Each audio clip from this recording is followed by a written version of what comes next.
नमस्ते दोस्तों, मेरा नाम सावित्री है। उम्र 21 साल। शिवगढ़ की एक साधारण सी बहू हूं मैं।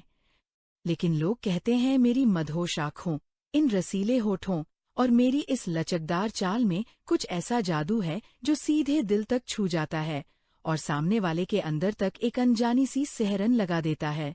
मेरी शादी को अभी 1 साल ही हुआ है, पर इस भरे पूरे बदन की कसी हुई कशिश ने इस घर के शांत माहौल को हमेशा के लिए बदल दिया है।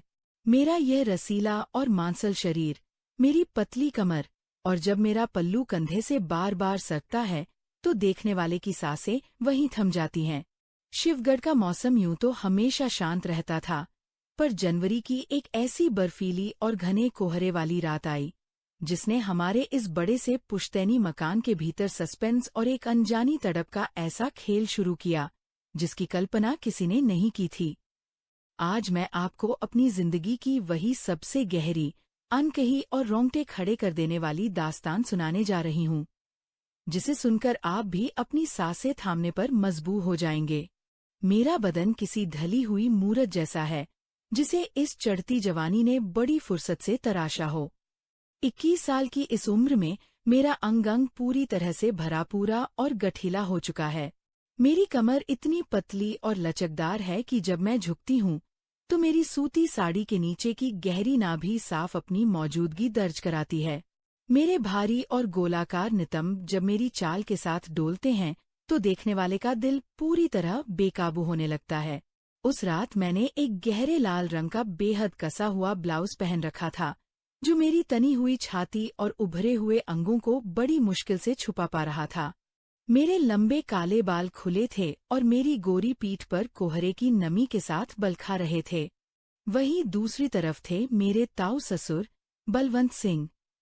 उम्र के इस पड़ाव पर भी उनका शरीर किसी कसरती नौजवान जैसा लंबा, चौड़ा और गठीला था। उनका सीना इतना मजबूत था कि कोई भी औरत उनकी बाहों में खुद को पूरी तरह महफूज या फिर पूरी तरह मदहोश महसूस करे। उनके बदन से एक अजीब सी तीखी, मर्दाना खुशबू आती थी, जो पुराने चिलम, सूखी लकड़ी और मर्दानगी का एक ऐसा मिश्रण थी जो किसी भी प्यासी रूह को बेचैन कर दे। उनकी आंखों में हमेशा एक कड़क और भूखी नजर रहती थी, जो जब भी मुझ पर पड़ती मेरे पूरे जिस्म में एक अजीब सी आग सुलगा देती थी। उनका वह रोबीला अंदाज और गठीला बदन इस कोहरे वाली ठंडी रात में और भी ज्यादा खतरनाक और आकर्षक लग रहा था। शिवगढ़ गांव इस समय पूरी तरह से जनवरी की कड़कड़ाती ठंड और घने सफेद कोहरे की चादर में लिपटा हुआ था। बाहर इतनी बर्फीली हवा चल रही थी कि हवा सीधे हड्डियों को चीरती हुई महसूस हो रही थी। रात के करीब 10 बज चुके थे और आसमान से ओस की बूंदें ऐसे गिर रही थीं जैसे चारों तरफ सन्नाटा रो रहा हो। इसी बीच पूरे गांव की बिजली अचानक गुल हो गई। चारों तरफ घाघ अंधेरा छा गया, हाथ को हाथ भी सुझाई नहीं दे रहा था। घर के बाकी सभी लोग, यानी मेरे पति और सास, पास के शहर में एक रिश्तेदार के यहाँ गए हुए थे। इस विशाल और पुरानी बनावट वाले मकान में सिर्फ मैं और मेरे ताऊ ससुर बलवंत सिंह अकेले थे। मकान का ताऊ जी वाला हिस्सा पूरी तरह सुनसान था और कमरे में सिर्फ एक बुझता हुआ अलाव था। कोहरे के कारण खिड़कियों से बर्फीली हवा अंदर आ रही थी। बिजली चले जाने से अलाव में आग बुझने वाली थी, इसलिए मुझे रसोई से सूखी लकड़ियां लाकर उनके कमरे के अलाव को पुनर्जीवित करना पड़ा था।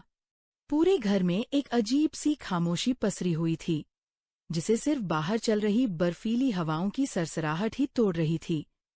ऐसे माहौल में जब दो जिस्म एक ही छत के नीचे अकेले हों तो सस्पेंस का बढ़ना लाजमी था।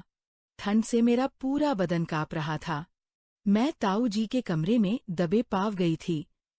कमरे में सिर्फ अलाव की मध्यम, नारंगी रोशनी थी, जिसमें ताऊ जी का विशाल साया दीवार पर किसी दानव की तरह लग रहा था।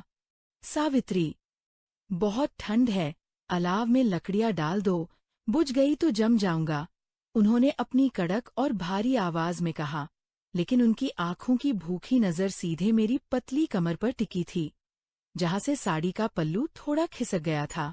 जी ताऊ जी, अभी डालती हूँ, मैंने अपनी कांपती आवाज में कहा और अलाव के पास झुक गई। तभी अचानक हाथ से लकड़ी फिसलकर ताऊ जी के पैरों के पास जा गिरी। आह! मेरे मुंह से एक तीखी सिसकारी निकल गई, क्योंकि झुकते समय मेरा हाथ ताऊ जी के घुटने से रगड़ खा गया।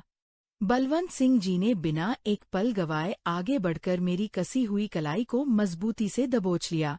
उनके हाथ की पकड़ इतनी तनी हुई और गठीली थी कि मैं चाहकर भी खुद को छुड़ा नहीं सकती थी। उनके इस अचानक छुअन से मेरे पूरे जिस्म में एक अनजानी बिजली दौड़ गई। इतनी जल्दबाजी ठीक नहीं सावित्री। देखो, तुम्हारा पूरा बदन ठंड से कैसा थरथरा रहा है, उन्होंने बेहद करीब आकर कहा।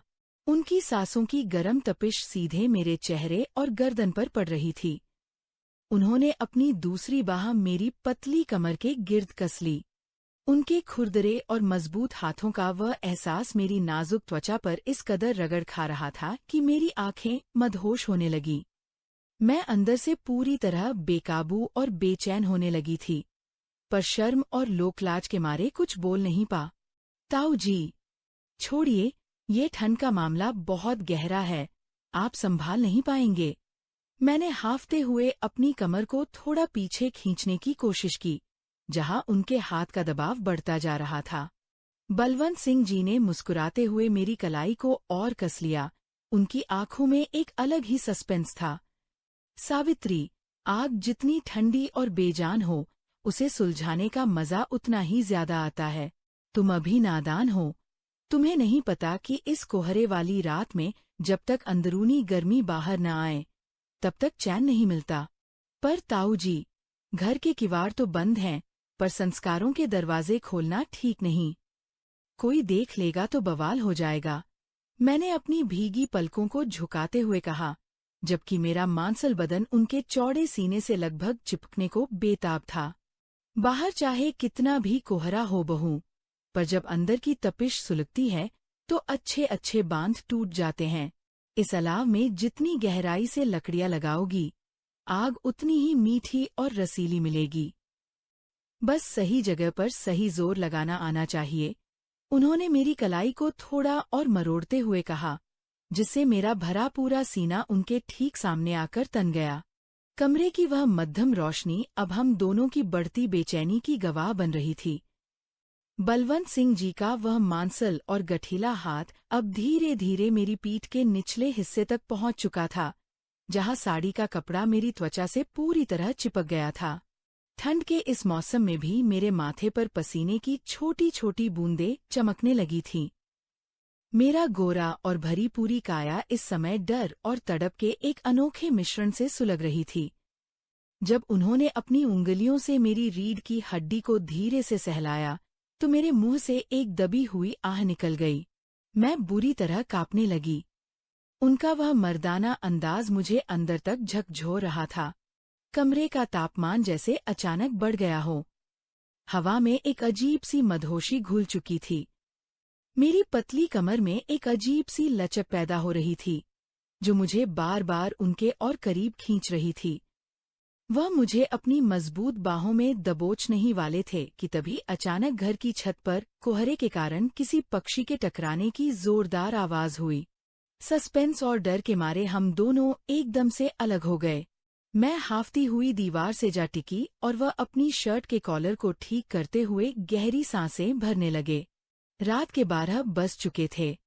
पूरे घर में अब सिर्फ सन्नाटा और कोहरे की डरावनी फुसफुसाहट थी। मैं अपने कमरे में लेटी हुई थी, पर आंखों में नींद का नामो निशान नहीं था। बदन में वही अजीब सी तपिश और बेचैनी बरकरार थी। तभी अचानक मेरे कमरे का दरवाजा, जो कि हल्का सा खुला था, धीरे से अंदर की ओर बढ़ा। अंधेरे में एक लंबा, चौड़ा साया कमरे के भीतर दाखिल हुआ। वह बलवंत सिंह जी थे। उन्होंने अंदर आते ही कमरे के किवाड़ को अंदर से बंद कर दिया और कुंडी चढ़ा दी। सस्पेंस अपने चरम पर था। कमरे में केवल खिड़की से आ रही कोहरे की सफेद, धुंधली रोशनी थी। वह धीरे धीरे मेरे बिस्तर की तरफ बढ़े। मेरा दिल इतनी जोर से धड़क रहा था जैसे छाती को चीरकर बाहर आ जाएगा। सावित्री, इस कोहरे की रात का रहस्य बहुत गहरा है। मैं अब और खुद को इस तपिश से रोक नहीं सकता, उन्होंने भारी आवाज में कहा और सीधे मेरे पास बिस्तर पर बैठ गए। उनके मजबूत, कसरती हाथों ने मेरे दोनों कंधों को दबोच लिया। उनके हाथ मेरी गोरी और भीगी त्वचा पर रेंगने लगे। हमारे बदन एक दूसरे से पूरी तरह लिपट गए। उनकी चौड़ी छाती का दबाव जब मेरे भरे पूरे अंगों पर पड़ा तो मैं पूरी तरह मदहोश होकर कराहने लगी। हमारे कपड़ों की सरसराहट और भारी सांसों की आवाज पूरे कमरे में गूंज रही थी। उनका चेहरा मेरे चेहरे के इतने करीब आ गया कि उनके होठों की गर्मी मेरी सांसों को सोखने लगी। जिस्म की यह आग अपने आखिरी मुकाम पर पहुंचने ही वाली थी। दोनों बदन पसीने से पूरी तरह नहा चुके थे और मर्यादा की सारी दीवारें टूटने ही वाली थीं कि तभी अचानक कमरे के कोने में रखी एक पुरानी धार्मिक पुस्तक और मेरे ससुर जी की तस्वीर ताऊ जी की ही जैकेट से गिरकर नीचे गिरी। वह तस्वीर ताऊ जी के छोटे भाई यानी मेरे ससुर की थी, जिन्हें वे अपना प्राणों से प्यारा मानते थे। उस तस्वीर का गिरना जैसे हम दोनों के ऊपर ठंडे पानी का घड़ा डाल गया। बलवंत सिंह जी झटके से पीछे हट गए। उनकी आंखों में जो भूखी और मदहोश नजर थी, वह अचानक आत्मग्लानि और आंसुओं में बदल गई। उन्होंने अपने चेहरे को दोनों हाथों से ढक लिया और जोर जोर से हांफने लगे। यह मैं क्या करने जा रहा था? अपने छोटे भाई की अमानत पर बुरी नजर। हे भगवान, मुझे क्षमा करना। बलवंत सिंह जी की आवाज में अब वासना नहीं, बल्कि एक तड़पती हुई पारिवारिक लोकलाज और जिम्मेदारी का एहसास था। उन्होंने रोते हुए कहा, सावित्री, तुम इस घर की लक्ष्मी हो, मेरे छोटे भाई की अमानत हो। इस कोहरे और अकेलेपन ने मेरी मति भ्रष्ट कर दी थी। एक ताऊ का फर्ज अपनी बहू की रक्षा करना होता है, उसका फायदा उठाना नहीं। मैंने भी रोते हुए तुरंत अपना पल्लू संभाला और अपनी साड़ी को ठीक किया। मुझे भी अपनी गलती का एहसास हो चुका था। एक पल के भटकाव ने हमारे पवित्र रिश्ते को कलंकित करने की कगार पर ला खड़ा किया था। ताऊ जी, गलती सिर्फ आपकी नहीं थी। इस अकेलेपन और मौसम की मार ने हमें भटका दिया था, लेकिन आज इस परिवार की मर्यादा ने हमें एक बहुत बड़े पाप की खाई में गिरने से बचा लिया। बड़े बुजुर्ग और बहू का रिश्ता इस दुनिया में सबसे बड़ा होता है और हम इस पवित्र बंधन को कभी टूटने नहीं देंगे। मैंने उनके पैर छूकर कहा। बलवंत सिंह जी ने मेरे सिर पर हाथ रखकर आशीर्वाद दिया। उस रात के बाद से हमारे बीच वासना की वह दीवार हमेशा के लिए ढह गई और उसकी जगह एक सच्चे, पवित्र और मर्यादित ताऊ-बहू के रिश्ते ने ले ली। पारिवारिक संस्कार और लोकलाज की जीत हुई। कहानी यही खत्म होती है दोस्तों। लाइक कर दो, सब्सक्राइब कर लो और कमेंट में जरूर लिखो। मिलते हैं अगली कहानी में। नमस्ते।